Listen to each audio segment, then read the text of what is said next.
वाघीणीच लागते. वाघाची आई बनायला काहीच वाघिणीचेच लागते. म्हणून तर जिजाऊ तुमच्या चरणापुढे मान माझी सदैव झुकते, मान माझी सदैव झुकते. आशिया खंडात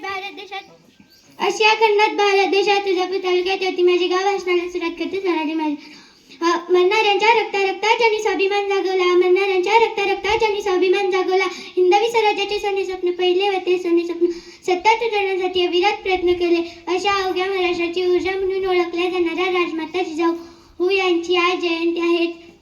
त्यांचा जन्म सिंदखेड येथे 12 जानेवारी 1598 साली झाला. त्यांच्या वडिलांचे नाव लखोजी जाधव व आईचे नाव माणसाबाई होते.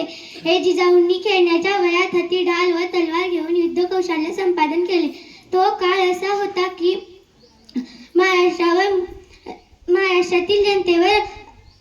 मुघल महाराष्ट्रातील जनतेवर अन्याय अत्याचार करत होते. आयाबायांच्या अब्रूवर हात घालत होते. हा अत्याचार कुठून तरी मुळापासून थांबवला पाहिजे. हा अत्याचार करताना 10 वेळा विचार केला पाहिजे असे जिजाऊंना वाटते. जिजाऊंनी लहान वयातच विवाह शहाजी भोसले यांच्याशी केला. जाधव व भोसले या दोन्ही घराण्यातील परंपराची पराक्रमा जिजाऊंकडे होती. जय हिंद, जय महाराष्ट्र. जाता एवढंच बोलते की घेऊन येती तलवार छाटला मुघलांचा अहंकार, घेऊन येती तलवार छाटला मुघलांचा अहंकार.